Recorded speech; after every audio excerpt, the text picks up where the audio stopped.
Hey, good morning. Pastor Steve here. Let's get back into our Galatians study here. Chapter 2, verse 1.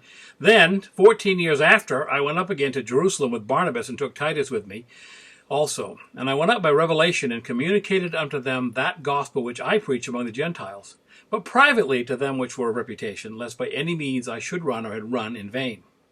So keep in mind, Paul had been defending his apostleship to the Gentiles, and he was showing how his message, just like the other apostles' message, didn't come through them, but came by the direct revelation of Christ. He had gone out with Christ into the wilderness for 3 years, into the desert, been taught, been discipled, just as the others had. It's important to him to establish this because he wants them to know this isn't Judaism with Jesus added. It is a way of salvation for all. Now, note here that Paul goes to Jerusalem to make sure that the message he's preaching lines up with the message they're preaching.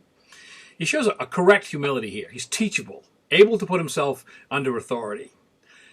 We need to learn that ministry is not about us, but about the one who sent us. Paul demonstrates a real and proper humility here, and he shows himself to be humble and usable for the king's service.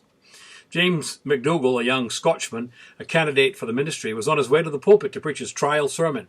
And he'd worked real hard on the sermon, and he felt that it was a good one. And he knew he had a good voice, and he was confident of making an excellent impression. Well, as he walked up the aisle and mounted the high pulpit steps, the pride on his face and the way he walked showed to everybody in the church. Old Robin Marlier, the sexton, shook his grizzled head. "I hae me doots o' yon laddie," he said to himself. James McDougall made a miserable failure that morning in the pulpit, and when the wretched sermon was done, he walked slowly down the pulpit steps with his head bowed and his heart humbled.